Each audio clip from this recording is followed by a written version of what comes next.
नमो भगवते वासुदेवाय. ओम नमो भगवते वासुदेवाय. ओम नमो भगवते वासुदेवाय. ओम ज्ञानाय नमः. सार्थ ज्ञानेश्वरी दिवस 25. अध्याय 2. सांख्ययोग सारांश.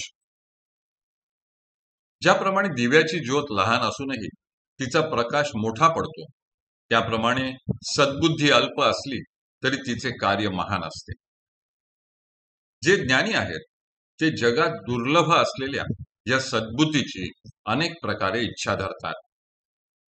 सामान्य विद्यांचे ज्ञान मिळवून ऐहिक सुखांच्या मागे लागणाऱ्या लोकांची संख्या जगात मोठी आहे आणि त्यांची कार्यक्षेत्रेही विविध आहेत.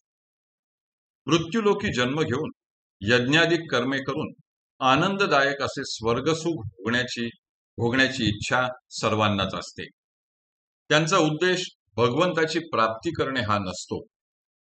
अर्जुना, तू मात्र ह्या वेदीय आचरणांना तुझ्या चित्तात थारा देऊ नकोस, कारण त्यामुळे शेवटी सुखांबरोबर दुःखेही भोगावी लागतातच. तू तुझे चित्त नित्य आनंदमय असलेल्या आत्मतत्वाकडे वळव. त्यासाठी तू अहंकाराचा त्याग कर, कर्मफळाच्या इच्छेचा त्याग कर आणि स्वधर्माचे पालन कर.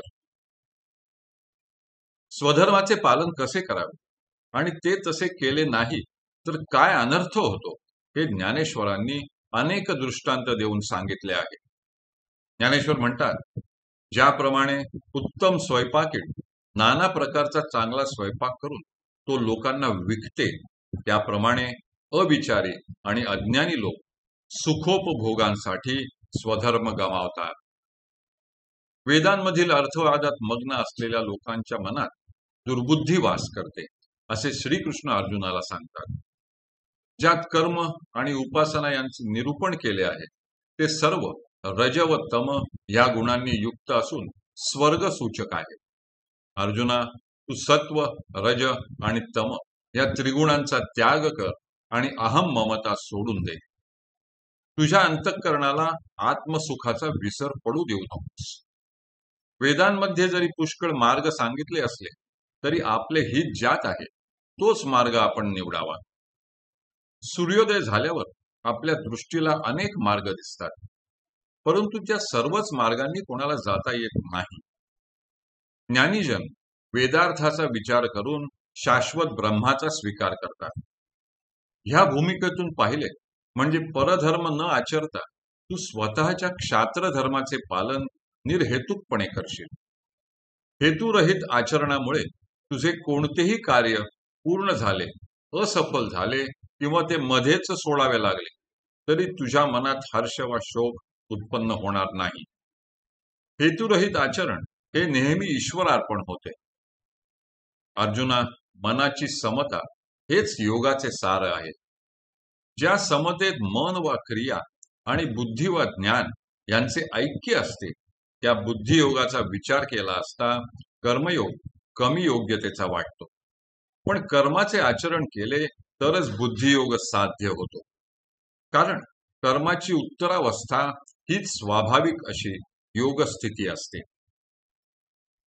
मोहाचा त्याग करून तुझ्या मनात जेव्हा वैराग्य उत्पन्न होईल तेव्हा निर्दोष आणि गहन असे आत्मज्ञान प्राप्त होऊन तू बुद्धियोगी होशील आणि तुझे अंतःकरण इच्छारहित होईल. श्रीकृष्णाचे असे भाषण ऐकल्यावर अर्जुनाने विचारले, भगवन, स्थितप्रज्ञ कोणाला म्हणावे आणि त्याला ओळखण्याची लक्षणे कोणती ते मला कृपा करून सांगा. स्थिरबुद्धी आणि निरंतर समाधी सुख भोगणारा पुरुष कसा ओळखावा? तो कोणत्या स्थितीत असतो आणि तो कोणत्या रूपात वर्तन करतो? श्रीकृष्ण म्हणाला, अखंड समाधी स्थिती गाठण्यातील सर्वात मोठी अडचण म्हणजे मनात उत्पन्न होणारी अभिलाषा होय. ही अभिलाषा जिंकून ज्याने चित्ताची स्थैर्यता साधली त्याला स्थितप्रज्ञ म्हणतात. त्याने काम व इच्छा यांच्यावर विजय प्राप्त केला असल्याने तो कधीही क्रोधित होत नाही आणि त्याला कशाचे भय वाटत नाही. तो सर्वांशी समदृष्टीने वागतो. आपल्या वर्तनाचा काय परिणाम होईल याची तो चिंता करीत नाही. त्याची इंद्रिये त्याच्या ताब्यात असल्याने तो बुद्धीच्या अनुमतीखेरीज कोणतेही कार्य करीत नाही. सर्व इंद्रिय अंतर्मुख करून त्यांच्यावर नियंत्रण मिळवले तरी रसना अंतर्मुख होत नाही. शरीर धारणेसाठी अन्न ग्रहण करावेच लागते. साधक जेव्हा अभ्यासाने व स्वानुभवाने ब्रह्मज्ञानी होतो तेव्हा तो रसनेचेही नियमन करू शकतो. बाह्य निष्कामता साधकाला कोणत्या क्षणी मार्गभ्रष्ट करेल ते सांगता येत नाही. खरा स्थितप्रज्ञ पुरुष चित्तात विषय वस्तूची आसक्ती वा फलाची आशा न धरता निर्हेतुकपणे स्वाभाविक व विहित कर्मांचे आचरण करीत राहतो. त्यामुळे तो सर्वदा समाधानी व शांत असतो. त्याची शांती सागराप्रमाणे गंभीर असते. कुठल्याही अनुकूल व प्रतिकूल परिस्थितीमध्ये त्याचे चित्त अविचल व समाधानी असते. अहंकार शून्य होऊन त्याने अभिलाषांचा त्याग केलेला असतो. चिंतनजन्य अशा आत्मानंदाचा लाभ झाल्यामुळे तो स्वतःला विश्वाचा एक अंश समजतो.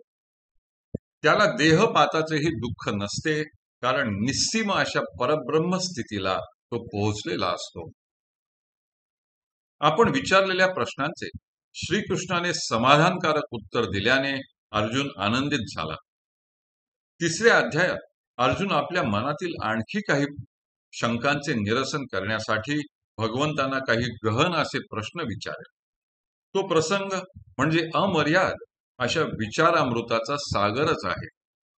स्वतः जगदीश अर्जुनाच्या शंकांचे निरसन करतील असे सांगून निवृत्तीदास ज्ञानेश्वर दुसऱ्या अध्यायाचे समापन करतात.